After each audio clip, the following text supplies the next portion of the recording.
listening to Moments Podcast with me, Shuang Cai. In this show, I am going to talk to artists, academics, industry practitioners, and entrepreneurs from a variety of backgrounds, each of whom is committed to imagining a better tomorrow and working to make it a reality.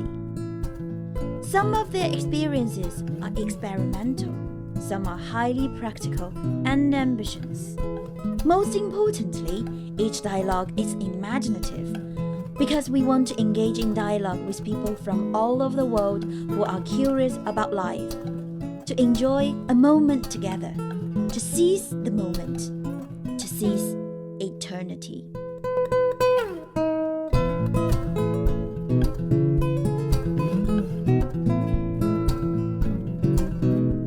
Join me and these amazing people and their experienced life as it's meant to be lived.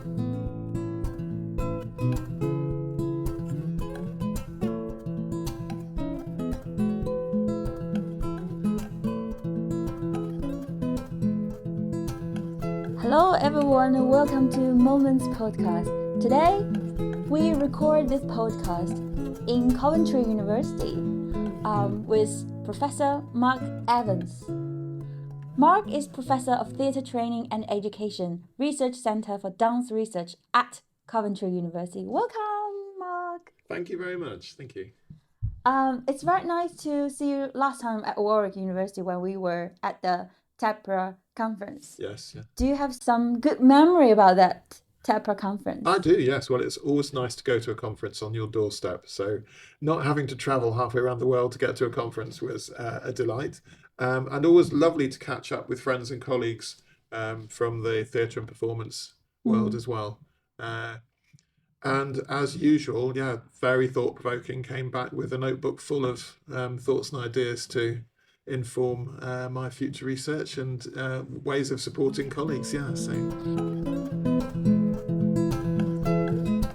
you trained at the, I can't pronounce the French name, but Lecoq School. Jacques Lecoq, yes. Jacques Lecoq School under Philippe Gaulier, right? I trained at the Jacques Lecoq School with Jacques Lecoq. Mm-hmm. He founded the school. I trained there in 1982. Yeah. From 1982 to 1983, and then I also went to study with Philippe Gaulier, who was a teacher who used to teach at the Lecoq School, but set up his own school with another teacher called... Right? Yes. Although when I studied with Philippe, he was still teaching in Paris with another female teacher, Monika Pagneux. The two of them had both been teachers at the Lecoq School and then set up their own school separately. According to this, we do have some, common experience, because in 2018, I attended a 10-day workshop led by Gaulier back in China, in Guangzhou. Yeah. So I really enjoyed his way of working, ways of doing. And then when I was visiting Europe, I went to Étampes, Paris, to visit him. At that moment, I think he's quite, old, I should say. Yes. So yeah, and I think he did some surgery about his throat, so his voice nowadays is a little bit, I don't know what's the correct word, but like he cannot do a very proper or voice as he did before. So which is a pity, but yes, and my understanding is that he doesn't teach anymore at the school because he's quite old and not very well these days, which is a shame, but old age happens to us all. So. It happens to everyone, right?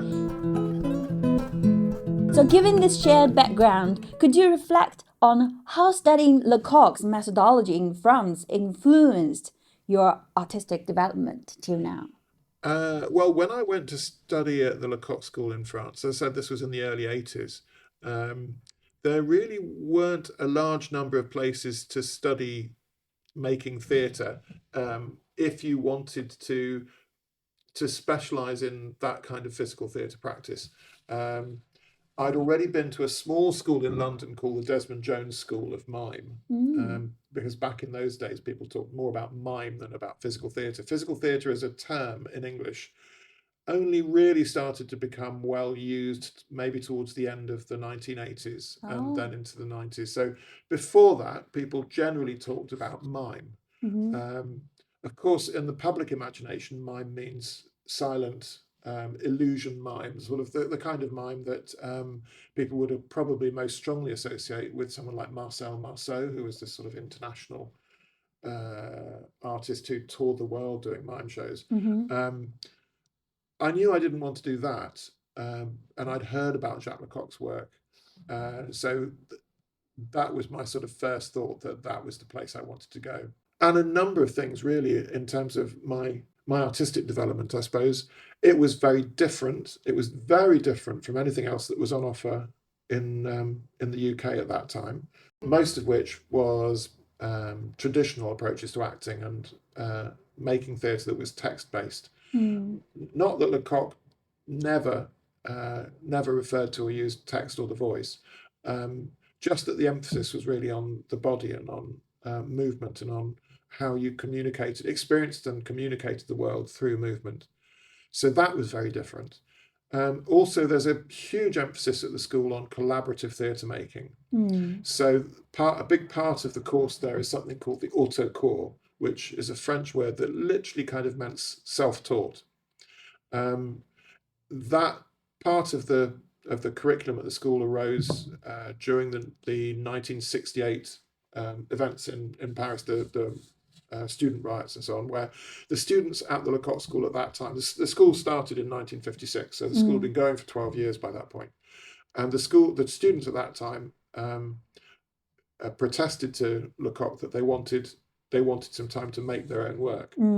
So Lecoq set up the autocours as a sort of weekly opportunity for that, where the students would be split into groups and given a theme or a topic that they would then address through making their own theatre, and then they present that to the teachers and the rest of the students once a week, and get feedback on that.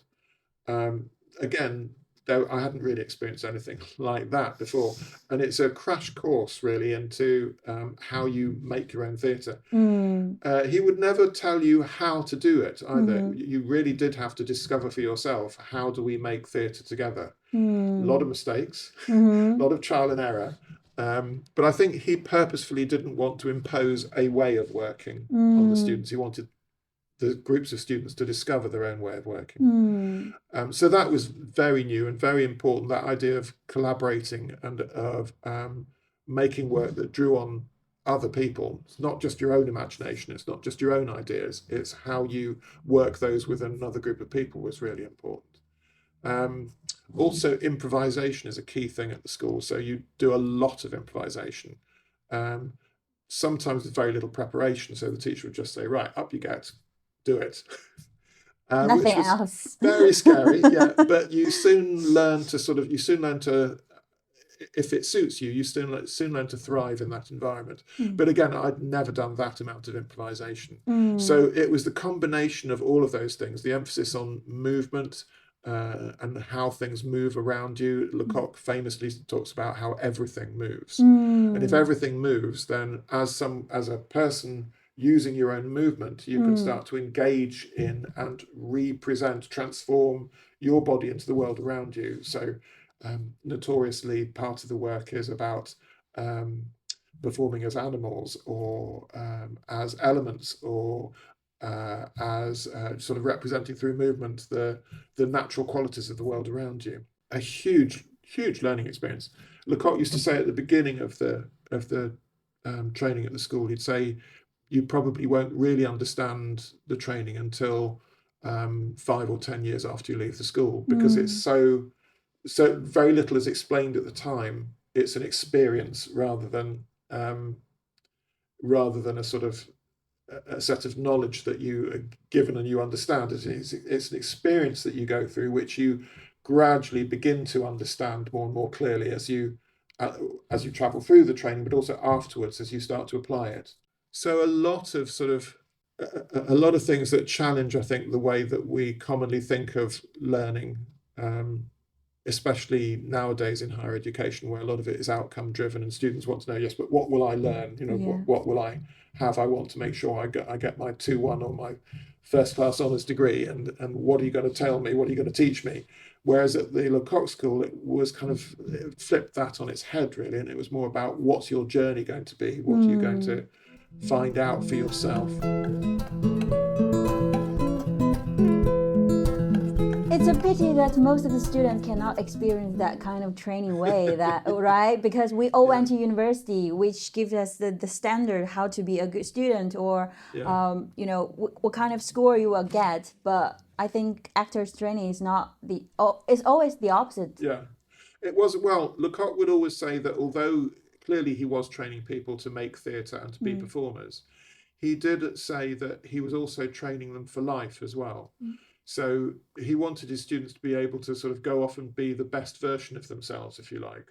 And he would, I think somewhere he did write, or he did say that he would, you know, he was, for him, some students could go off and they could become a taxi driver, or you know, whatever, something else, something not to do with theatre. But they would still take the knowledge and experience of the school with them, and that would still inform how they lived the rest of their lives, how they did their work.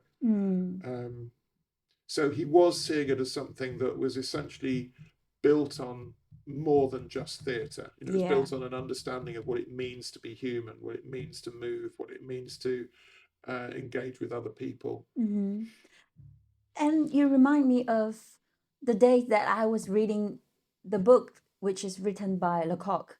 The English name I can't remember. The Moving Body? Yeah, I think so. Yeah, like the poetic moving body. Yes, yeah. In French it's called Le Corps Poétique, the poetic body.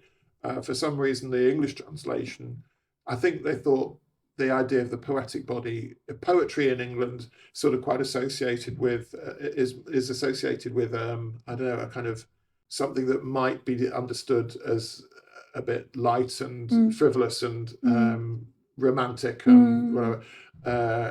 So they translated it instead as the moving body, but I don't think that does justice to what Lecoq intended by the title, the poetic body, because for Lecoq, the poetic body wasn't just a body that moved; it was a body that created. That it was generative. It made things. It sort of, in the way that poetry kind of is creative, is about making something. And we normally associate poetry in the UK with words, so poetic words, but on the continent and in France, I think poetry, the poetics of a form of art, is its underpinning set of creative principles, if you like. So the moving body doesn't really encapsulate that very well. Yeah, I agree. I still remember some points from his book. I think his way of doing was inspired by a lot of like sports games. He was, well, he trained as a sports therapist initially. A lot of his, so a lot of the exercises and some of the movement stuff that you do in the first year at the school draws on his own background in sports. And I think his background in sports gave him a love of physicality and of the body, and an understanding of how bodies work and how we move, just on a physical, sort of mechanical level, if you like. So sports was a really important part of his own personal background. And I think I've written an article and a chapter about the relationship between sports and his experience of sports and the sort of design and makeup of his pedagogy. That's it's included as a chapter in the Routledge Companion to Jacques Lecoq, which I co-edited. But sports was quite a key part of that. But then he got drawn into, just at the end of the Second World War in France, he got drawn into the sort of cultural revival that happened in France as a key part of recovery after the Second World War and after the German occupation, and found himself drawn into this world of theatre, of improvisation, of dance and movement and so on, and also travelling around Europe. So he went for a spell to Germany, where he worked with German students, and also to Italy. He spent quite a long spell in Italy. So he experienced quite a lot of post-war Europe, and I think that also informed his understanding of what kind of theatre he wanted to make and how. I think he probably realised at that point that he was interested in international theatre, in theatre that sort of broke down national boundaries, that spoke across national boundaries, which was very much a theme for post-war Europe. It was, I think it was something that culturally was felt to be important, a sense of reuniting Europe rather than dividing it. Would it be accurate to say that this early training oriented your practice toward movement physical language? If so, how does this physical focus resonate with the principles of post-dramatic theater? Because I think post-dramatic theater nowadays, especially back in China, is so popular. Everyone is talking about it. And probably it's another way of doing theater. And it's not only text-based. Yeah. I don't think Lecoq himself was particularly interested in sort of theoretical partitions between different kinds of theatre. What he saw was the different ways in which movement and ways of moving as responses to how we find ourselves in the world around us are then represented through forms of theatre. So the second year of the school training, and many of the stages that Gaulier teaches, are kind of focused on that, are focused on the ways in which, with something like Commedia dell'arte, the ways in which a particular set of social circumstances and the way the world works, the way as humans we find ourselves within this sort of mad comedy of human existence. Mad comedy. Yeah, how that's reflected then. How do you then translate that into a way of making theatre and a way of performing?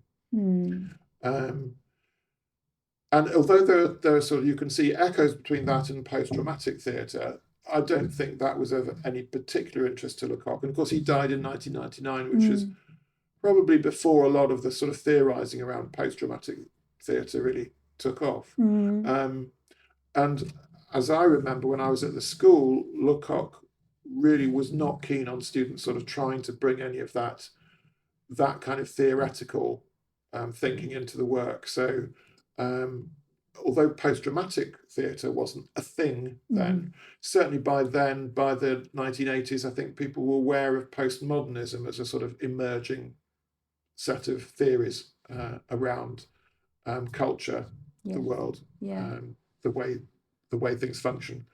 But Lecoq wasn't interested in that at all. He would keep bringing us back to no, that's in your head.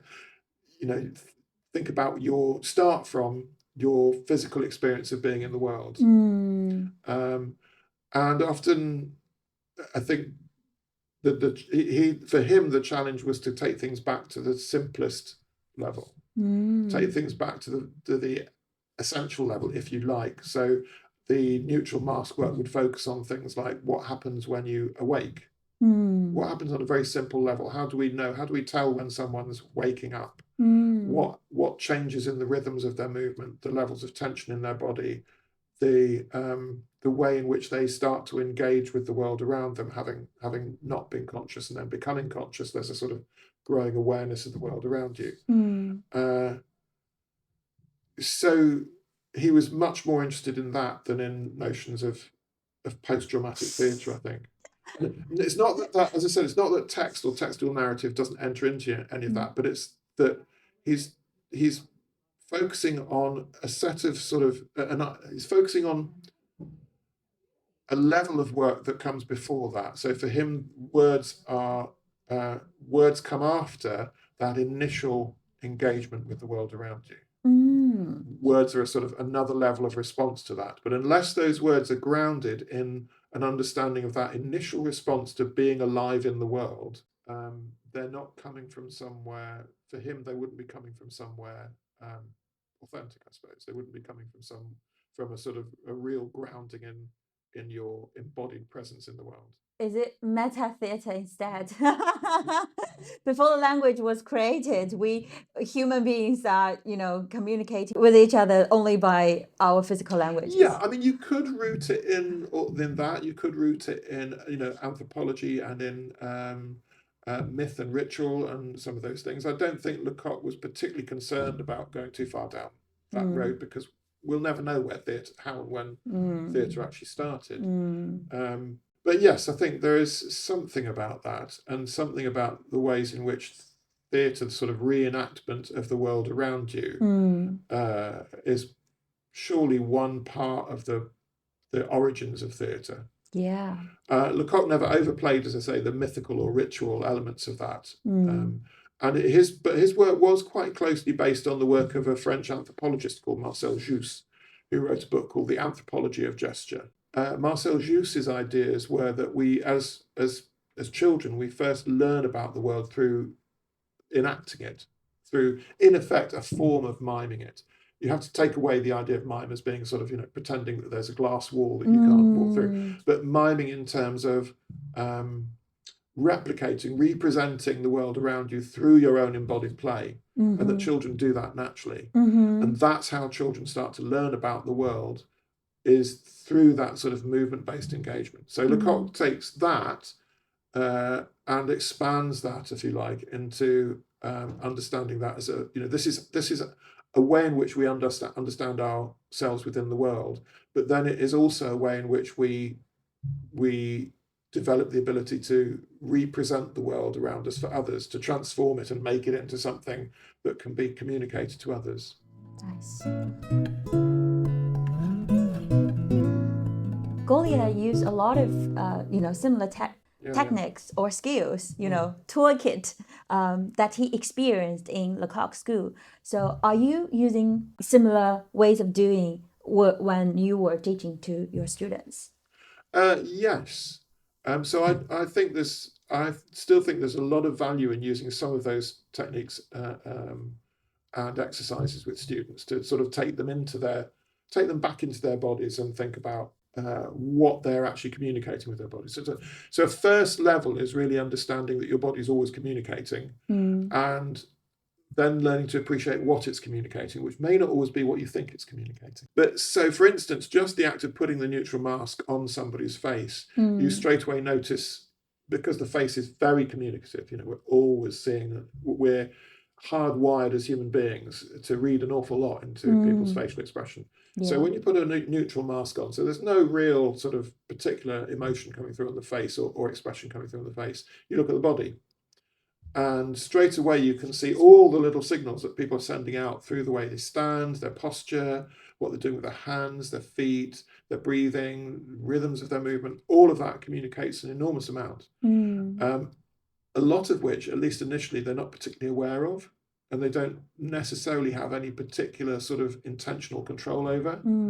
So sort of stage one of the journey is learning to be aware of what your body communicates and how it communicates, and then to feel that you can take a little bit more control over that, and be a little bit more intentional about what you communicate with your body. And be a little bit more accurate. Yes, right? Exactly. Yeah. But there are, one of the things about the training at the school is that you're immersed in this environment. At the Lecoq school, you're immersed term after term. So you're doing many of these exercises, not just with Lecoq, but with the other teachers at the school. Yeah. You're talking about it afterwards with your fellow students and friends. It's heavily immersive, and you spend weeks doing some of these exercises. So the neutral mask work would take up several weeks, where you'd be fully immersed in the neutral mask work. That's very different from doing a one-off session with a group of students that might only last a couple of hours. So when you're doing it intensively at the Lecoq School or with Gaulier, there's the opportunity for the teacher to be more challenging, I think. Part of the training at the Lecoq School and at Gaulier School is based on failure. So you get up and you do something, and the teacher just says, "No, c'est pas ça. No, it's not that." They don't tell you what to do; they just tell you what it isn't. Yeah, exactly. Which is quite sort of like, I felt so awkward. Yes, you feel really sort of, but I don't know what to do. Yeah. when you're doing it for a period of time, you have the time to gradually build on that knowledge. So you learn through failure, and you learn that the teacher's not wanting you to do it the way they could demonstrate it, to say, do it like this, but you're learning to find your own way to do it. And It takes a long time. It does take a long time, and that's part of the learning. And an important part of the learning is part of how they structured the pedagogy for you to learn, for you to kind of partly teach yourself, not just for them to be telling you, do it like this. And that's really important and really valuable over a long period. If you're just doing a 2-hour session, you can't just tell someone, no, it's not that, because you won't have the time to help them build gradually the knowledge and accumulate through those points of failure to the point where they do understand. Exactly, yeah. So I have to, if I'm doing just a one-off 2-hour session, I have to adapt that and think, I can't just, because I don't have the time to help them do the rest of the journey. So you do have to adapt it, I think. At the Lecoq School, we were all aged 21 or over. Many of us had already done a degree course or, had previous experience in theatre. So we weren't just 18-year-olds, with very little experience. We had all that to build on, and we had a certain amount of confidence and a certain amount of thickness of skin that we could take the criticisms and the knockbacks that you get in that kind of training. And that's important. So I think as a teacher, you can't just take something that's designed for one set of circumstances and make it happen for another set of circumstances. You have a responsibility to adapt, change, and transform the pedagogy to suit the group of students that you're working with. Your experience is based on very practical physical training courses. But if you are going to supervise a PhD student and they are going to do their research, how do you help them or supervise them their research? Because it's really, really practical stuff. Yeah, but I think the important thing to remember is it's always their PhD. Oh. So they have to make their decisions, informed decisions on how they choose to go about doing the practice. I wouldn't never want to impose that on a PhD student, because the PhD is their learning journey, far more than it is at undergraduate level. It's what they're learning is not just knowledge, they're learning the processes and methods for acquiring knowledge and generating knowledge. And they won't learn that if you just, as one might do for an undergraduate student, set up all the structures and the ways through for them. So they have to decide on the nature of their project, what the research questions are, whether and to what extent practice is an important part of answering those research questions. And I'm only there really, I think, as a guide. Supervisor is only a guide or facilitator. You shouldn't be interfering in that journey beyond making sure they don't do anything that's unethical or improper or unhealthy or whatever. Anyway, Lecoq, Gaulier, this kind of theatre figures are quite famous nowadays. Yes, well, I saw that Pascal Lecoq, Lecoq's daughter, Jacques Lecoq's daughter, had recently, I think she'd been over to maybe China and Japan to do some work there. Her particular interest is around space, and there was a part of the Lecoq School that he used to call the Laboratory for the Study of Movement, and it was about the focus in that little sort of laboratory space that he'd set up there for students who took on that part of the course was on space and structures and shapes and the ways in which space is at the heart of our understanding of movement and theatre. Combined with Asian culture. And I just, last weekend I was in London watching a show and doing a post-show discussion with a guy called David Glass, who is a mime and physical theatre practitioner who I know does quite a lot of work in China now. And whilst his work isn't, he'd studied with Lecoq, but I wouldn't say his work is only and solely informed by that. He's had other influences as well. But yes, I know he does a lot of physical theatre work in China. Compare practical training or physical, work with research. Which one do you prefer the most? It's a silly question, I know. I've never liked to draw lines between what I'm doing in my life and my work. So for a period, I was part of the deanery for the Faculty of Arts and Humanities here at Coventry University. But I kept making sure that I still taught and that I still did my research at the same time. And I like the overlap between all of those. So I like to think that my research can inform my practice and my practice can inform my research, even if that's not directly. That doesn't mean that I'm writing about my own practice. It just means that there's, I'm connecting the two in whatever ways. They're all intertwined. Yeah. For me, I don't think it's healthy for me to separate them out. I get more energy and more. I feel more in touch with things if I'm integrating all of those together. I see. The last thing I directed was in 2022, and that was a play called Mademoiselle F, written by Coventry playwright Vanessa Oakes, who also happens to be my wife. So she wrote this play called Mademoiselle F, and it was a play about a woman, 19th century woman, who is suffering from what we would now understand as obsessive compulsive disorder, OCD. OCD, okay. So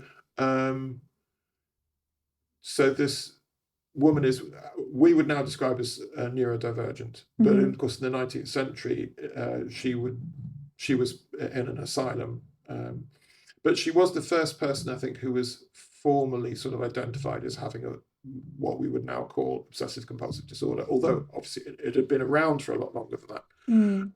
So the play starts with this woman in her room in this asylum, and she's visited by an attendant, and the attendant overlays several realities. So he is both the attendant, but he is also a Canadian, 20th century Canadian, 21st century Canadian polar bear. Polar bear, yeah. So he doesn't look like a polar bear. He's dressed all in sort of white, what they call white scrubs, white medical uniform, as played by a black actor, Tyrone Huggins, very excellent, wonderful black actor. But it becomes very clear that he is this polar bear, as well as being the attendant. So there's what was really interesting for me directing the play was these different levels of realities that are going on within the play. The polar bear interprets human behavior as obsessive and compulsive in the way that human beings are degrading the natural environment, and polar bears are suffering as a result of that. So the polar bear brings this sort of wider, broader understanding of obsessive and compulsive behavior and its impact on the natural world, whereas Mademoiselle F herself is bringing the more personal, individual account of how this neurodivergent sort of a problem that she has, this condition that she has, is affecting her life and her ability to engage with the world around her. And it was a fascinating piece to work on, because at various points we'd have to deal with the polar bear becoming more polar bear-like, and how to convince the audience that it was a polar bear.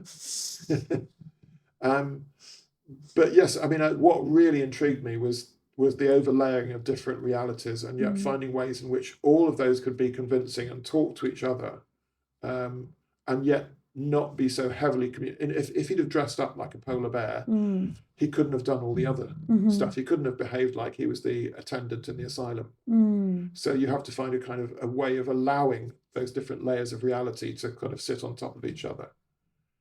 So yes, I mean, it did mean that I was drawing on the sort of things that I'd trained in and learned about at the Lecoq School. And also directed shows. Yeah.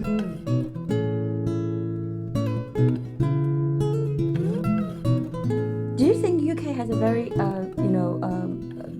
mature market that the customers would pay for physical theatre? I think for a period they did. I've just co-authored recently a book on UK mime and physical theatre with my colleague from the University of Glasgow, Simon Murray. Um, and we looked at the sort of the way in which mime and physical theatre had emerged from relative obscurity, and by the 1970s and 1980s has become reasonably popular. And then during the late 1980s and the 1990s, became a very sort of very prominent form of theatre in Britain and the UK. And you saw the rise of companies like Complicité, Theatre de Complicité as was then, Complicité now. And a lot of physical theatre activity. There was an organisation called the Mime Action Group, which then eventually called itself Total Theatre, that became this sort of driving force for advocacy for physical theatre as a form. And I think for a period it was very popular with audiences.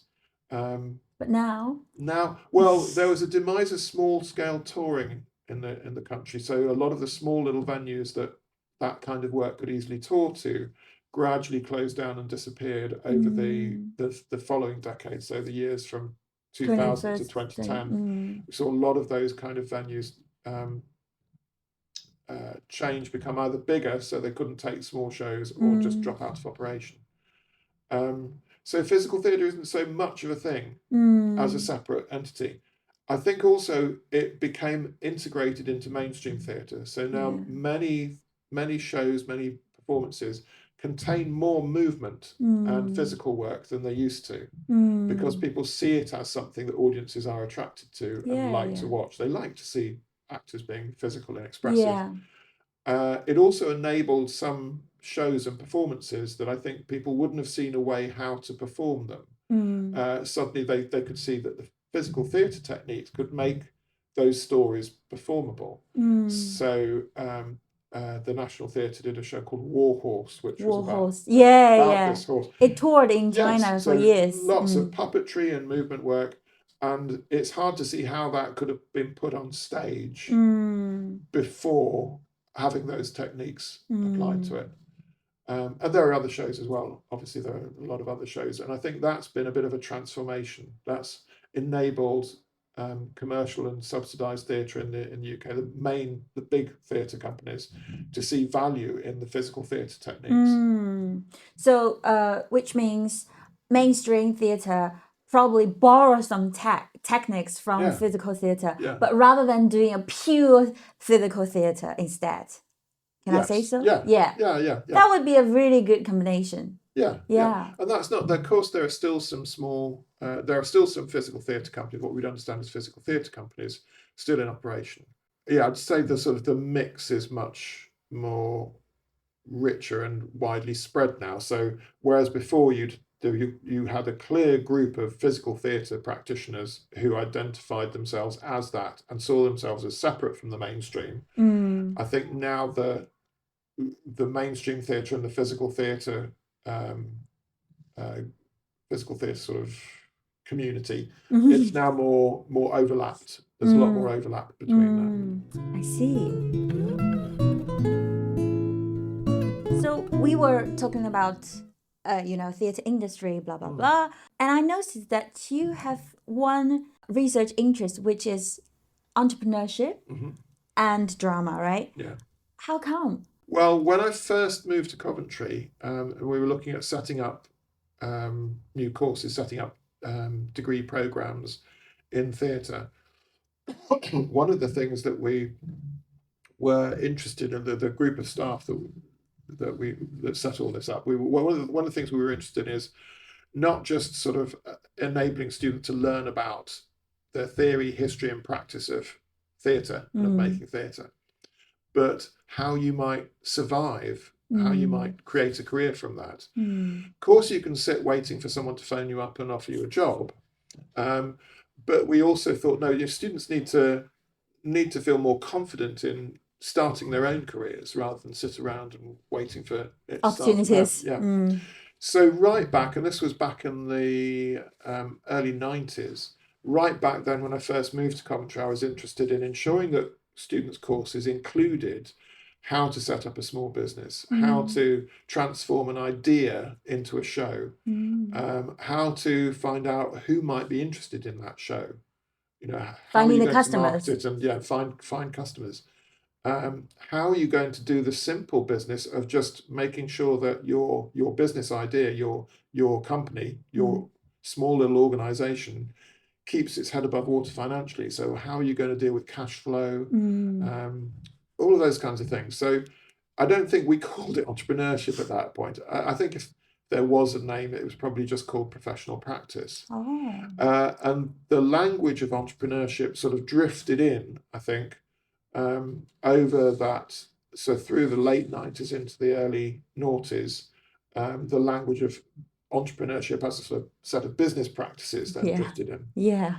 I think it's really interesting to think about what the arts have to offer business. Some of it is, I suppose, perhaps not immediately evident, but I think one of the things that the arts is really good at, people have a lot of passion for the arts. And that means that when you set up a small arts business, I think you're very prepared to ride out the peaks and troughs of being in that business of making art or making creative things for people, because you're not in it necessarily solely for the money. Of course, you are in it for the money. You need to keep you need to keep yourself alive, keep the wolf from the door, as they say. But that's not the only reason that you do it. You do it because you're an artist and because you can't think of doing anything else, because you love it, because it nourishes you as a human being.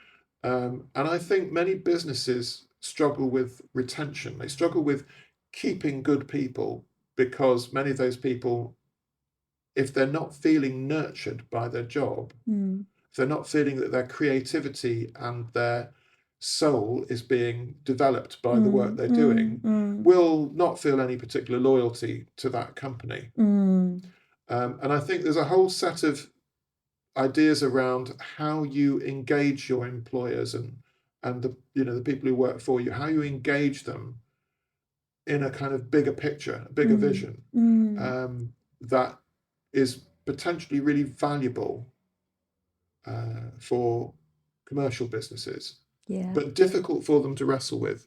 They may be very strongly wedded to the idea that it's all about making money, which is fine. But the instrumentalism, sort of treating people as cogs in the machine that comes with that, may make it hard for them to keep their employees, and particularly to keep the good employees. Yeah, but still, I think even you or other people bring this idea for the students. We not only learn arts techniques from the school, but we also need to think about how can we make a living by doing art. But not most of them can do it well, right? No. But I mean, there are other things. I mean, of course, there are all the things, all the soft skills like being persuasive, being able to speak, with confidence, present and pitch ideas with clarity and confidence, good body language, being able to communicate well with people through your body language and put them at ease or enthuse them. There are all of those kind of soft skills that I think the performing arts in particular can usefully bring to business. But again, I think it's important. I think it's valuable to think beyond just skills, beyond just a kind of instrumentalist approach to what it is the arts brings in terms of providing people with a sense that there might be more meaning to their lives or to their engagement with their work than just the instrumentalism of putting food on your plate. So if that's all it is, if that's all life is, then it's pretty grim. What's the point of life? At some level, can work provide an opportunity to nourish you? That's hard with some jobs, I know, but the opportunity, even if it's at the level where you may be able to feel that you can generate ideas that help your business develop. You may be a cleaner, but if you can point out something that you think could be done better, more effectively, perhaps more efficiently, but perhaps with better effect for customer service, then that can give you meaning within your engagement with your company. Your career. Yeah.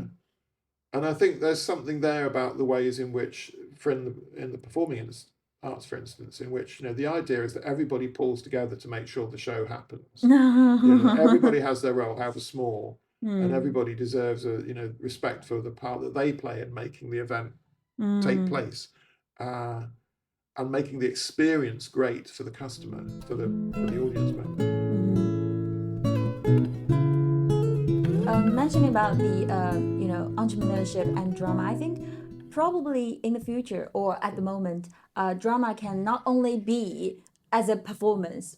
Drama has a lot of further or broader application areas. So my next question would be, how might we further develop the design of theater-based modules for business schools or art school students to expand its applications? Well, I think a lot of it is about, you spend a lot of time in university sort of reading books, looking inwards, you know, thinking, talking with other students. I think there's a lot of value in also turning outwards and engaging with the communities around you. I remember talking to some students about a project they were doing about loneliness, and I said, "So what research did they do?" And they just talked to each other about being lonely. So they hadn't actually gone out and talked to groups of people who experience loneliness. They hadn't talked to single mothers or to older people. And I said, well, why not go out and talk to those people? Number one, they'll give you real life experience of loneliness, because although you, as young people, you may have experienced some loneliness.